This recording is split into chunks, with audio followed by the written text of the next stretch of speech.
मासूम हसीना, ये आपसे कहा गया था कि ये फकीरों वाला हुलिया खत्म करने तैयार हो जाए।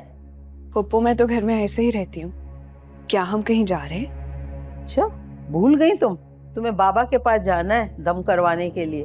और मैंने भी आपको कल ही मना कर दिया था पप्पू कि मैं किसी पीर फकीर बाबा के पास नहीं जाऊंगी। मेरा उन जाली लोगों पर बिल्कुल भी यकीन नहीं है। तौबा तौबा, अल्लाह के नेक बंदों को जाली बोल रही है। भाई तेरा तो ईमान ही मुकम्मल नहीं है, कैसे फैज मिलेगा तुझे? पप्पू मैं आपको यही तो समझाने की कोशिश कर रही हूँ, जब मेरा एतकाद ही नहीं है तो मैं जाकर क्या करूंगी? अरे तो एतकाद तो बनते बनते बनेगा, तू चल तो सही। अरे क्या बताऊं तुझे, ऐसा रूह परवर मंजर होता है कि बड़े से बड़ा मुनकिर ना बाबा साहब के पैरों में गिर जाता है जाके।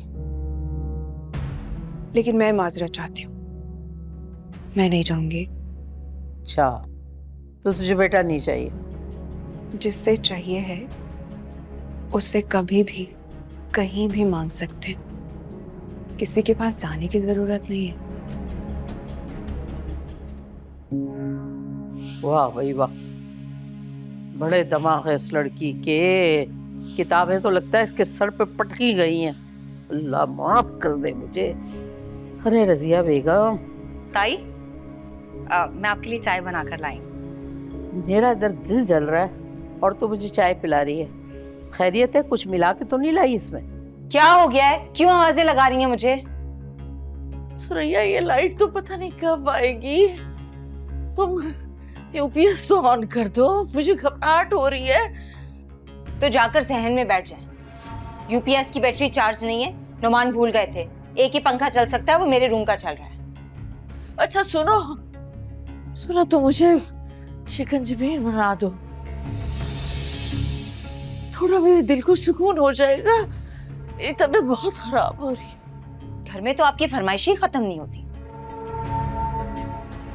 और बाहर जाकर आप सारी दुनिया को ये बताती हैं कि बहू और बेटा आपको पूछते नहीं हैं, आप पे जुल्म करते हैं ताकि दुनिया वाले आएं और हमारे मुंह पर थू थू करें। मैंने तो कभी किसी से कुछ नहीं कहा सुरैया। अच्छा, तो पड़ोस वाली खाला को क्या इल्हाम आया था जो नुमान की दुकान पर पहुंचकर माँ की अजमत पर लेक्चर दे रही थी उन्हें? यकीन जानो, मुझे समझ में ही नहीं आ रहा तुम क्या बात कर रही हो। क्यों? फारसी बोल रही हूँ मैं जो आपको बात समझ में नहीं आ रही? अरे कुछ तो खुदा का खौफ करें, क्यों हमारे पीछे पड़ गई हैं? खुदा का खौफ तो तुम करो सुरैया, जब जाती हो शुरू हो जाती हो। बस कर दो, मेरी खामोशी का नाजायज फायदा मत उठाओ तुम। चुप तो आप रहती ही नहीं है,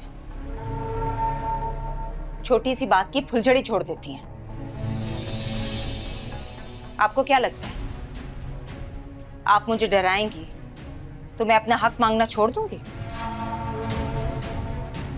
तुम जानती हो कि तुम झूठ बोल रही हो, और मैं भी जानती हूँ कि तुम ये झूठ क्यों बोल रही हो। अब तो बात आपके बेटे के आने के बाद ही होगी। क्या जंतर मंतर लिखती रहती हो इंग्लिश में?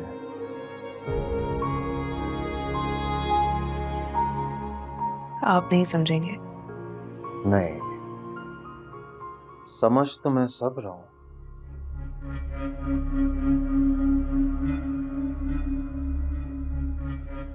क्या लिखा है इसमें? बुराइयां लिखी हुई है ना हमारी। आपको लगता है कि मेरे पास इतना फजूल टाइम है कि मैं बुराइयां लिखूंगी? वक्त तो तुम्हारे पास मेरी माँ के साथ पीर के यहाँ जाने का भी नहीं है। बहुत बिजी हैं, दिन रात सीएम साहिबा। जहां इंसान का दिल राजी ना हो वहां नहीं जाना चाहिए। राजी तो तुम्हारा दिल मुझसे शादी पे भी नहीं था, जो भी करी ली। मैं आपकी जिंदगी में पूरी ईमानदारी के साथ आई हूँ। अच्छा तो फिर मेरी बात भी माना करो। क्यों नहीं जा रही हो दुआ करवाने?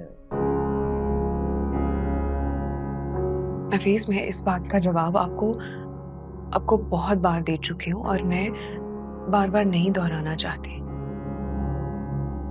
तो तुम खुले अल्फाजों में बेटे की मुराद मांगने से मना कर रही हो। ये क्या आपने बार बार बेटा बेटा बेटा लगा रखा है?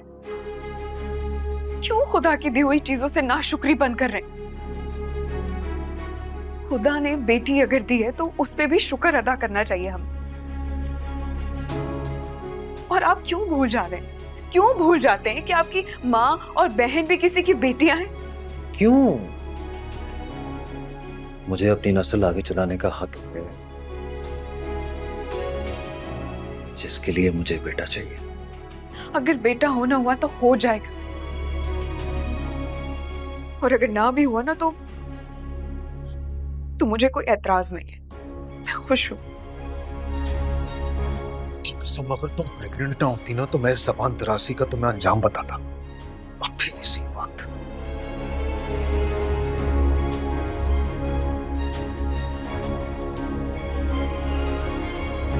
अरे आप लोग बैठिए ना, बैठिए बैठिए बैठिए। बस हम आप लोगों का घर देखने आए थे। पुराने वक्तों का अच्छा घर बना हुआ है, काफी मेंटेन रखा हुआ है आप लोगों ने। जी जी, आपको तो पता है माँ बाप के पास और होता ही क्या है, अपनी औलाद के लिए एक घर ही असासा छोड़ जाते हैं। वैसे आपके हस्बैंड नहीं है घर पे क्या? नहीं नहीं, रास्ते में वो बस पहुंचने ही वाले हैं। कराची के ट्रैफिक का तो आप जानते ही हैं, रश बहुत है ना। जी ये तो है, हमें भी यहाँ पहुँचने में 1 घंटा लग गया। वैसे कब तक का इरादा है आप लोगों का इस घर को सेल करने का? अब बस बहुत जल्दी। आपसे किसने कहा है कि हम इस घर को बेच रहे हैं? इस घर का तो इश्तिहार लगा हुआ है सेल का, जब तो हम आए। किसने इश्तिहार दिया है बहू? नोमी ने? अब आप अंदर चलिए, मैं आपको सारी तफसील बताती हूँ। आप कौन है? मैं इस घर की मालकिन हूँ और मेरी मर्जी के बगैर ये घर सेल नहीं हो सकता। ऐसी कोई बात नहीं है, दरअसल मेरी सास का ना ज़हनी तवाज़ुन ठीक नहीं है।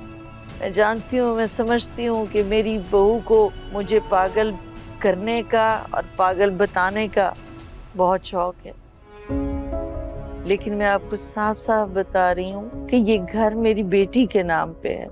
मेरी और मेरी बेटी की मर्जी के बगैर ये घर सेल नहीं हो सकता, इसलिए आप अपना वक्त जाया ना करें। चले। अरे भाई साहब, बहन जी मेरी बात सुनिए, मैं सच कह रही हूँ, ये घर ना मेरी नंद के नाम पर है, उससे पावर ना हमारे नाम पर किया हुआ है। हम वो घर बेचना चाहती है। ये लीजिए, बात कीजिए उनसे। मैं बात नहीं बस आप रहने दें, हमें ऐसा झगड़े वाला घर नहीं खरीदना, माफ कीजिए, चलते हैं। अरे आंटी जी, अंकल मेरी बात तो सुने। अरे पूरा कराची ढूंढेंगे ना, ऐसा घर नहीं मिलेगा आपको इतने कम रेट में।